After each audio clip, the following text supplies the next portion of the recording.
Hello! Dito sa Ebanghelyo ngayong araw, ramdam na ni Kristo ang mga mangyayari na para bang malapit na siya'y huhulihin, hahatulan, papatayin. Kaya bilang isang tao katulad natin, maliban lang sa kasalanan, ramdam ni Kristo ang lungkot at takot. Pero ang good news, may isang bagay na nagbibigay sa kanya ng lakas ng loob na magpatuloy sa kabila ng mga pagsubok. Ano yon? Ang kasiguruhan na hindi siya nag-iisa. Kasama niya ang kaniyang Ama sa langit. Hindi siya pinababayaan. Kaya pala nakayanan ni Kristo ang krus, ano? Mahirap yon. Hanggang sa tuktok ng Kalbaryo, mahirap. At yung first reading natin, ang ebidensya na talagang hindi siya pinabayaan ng Diyos. Ginawang kanta, galing kay Propeta Isaias, hindi kita malilimutan. Anong sinabi doon?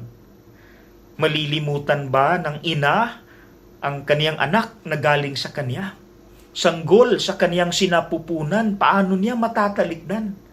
Ngunit, imposible na sana, di ba?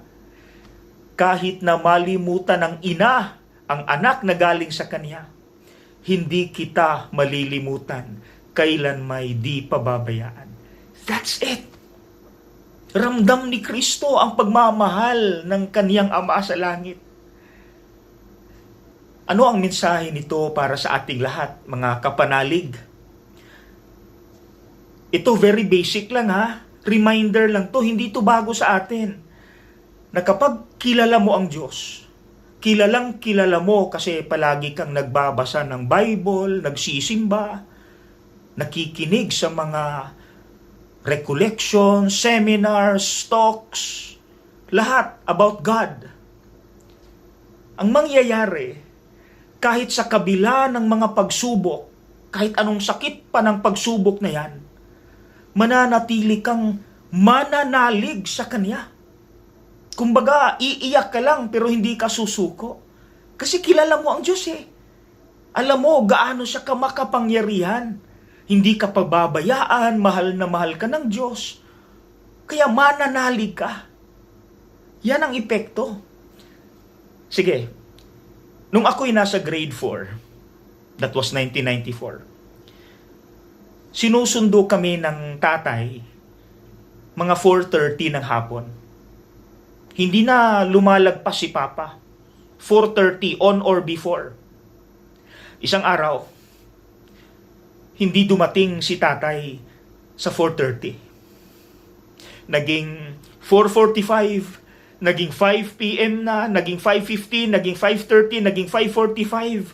Dumidilim na. Of course, grade 4, iyak na ako ng iyak. Yung hindi ka na makahinga, kakaiyak. Yung teacher ko andun pa, hindi pa umuwi. Sabi niya, hindi na dadating yung tatay mo. Mag-aalas 6 na. Ako na lang maghahatid sa inyo. Alam niyo, ewan ko bakit ko nasabi to.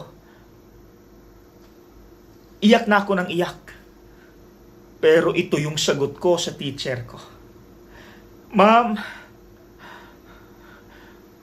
wag niyo po akong ihatid. Kasi naniniwala ako, alam ko, dadating si tatay. Susunduin ako. That's it. At remember, wala pang cellphone nun. Kaya talagang blanco na blanco. Talagang walang kasiguruhan na dadating yung tatay ko. Pero nasabi ko, ma'am, huwag niyo akong ihatid kasi alam ko, dadating si tatay. Mag-aalas 6 na, pero nasabi ko pa yun. That is trust. Bakit ko nasabi yun? Kasi, for 9 years, kasi I was 9 years old at that time, for 9 years, araw-gabi, kasama ko si tatay at nanay sa bahay. Nakilala ko si tatay at nanay. Kasi kasama kami, magkasama kami sa bahay. That's the point. If you always go to church, read the Bible, help the poor, magdarasal, Makikilala mo ng gusto ang Diyos. Lalalim yung pagkikilala mo sa Diyos. Kaya, pagdating ng problema, iiyak ka lang, pero hindi ka susuko. Kagaya no ako'y grade 4. Kasi kilala mo ang Diyos eh. Hindi ka pababayaan. Susunduin ka. Mahal ka ng Diyos. Tutulungan ka. That's the point. At yan ang naramdaman ni Kristo. Kaya mga kapatid, mga kapanalig, magsimba po tayo.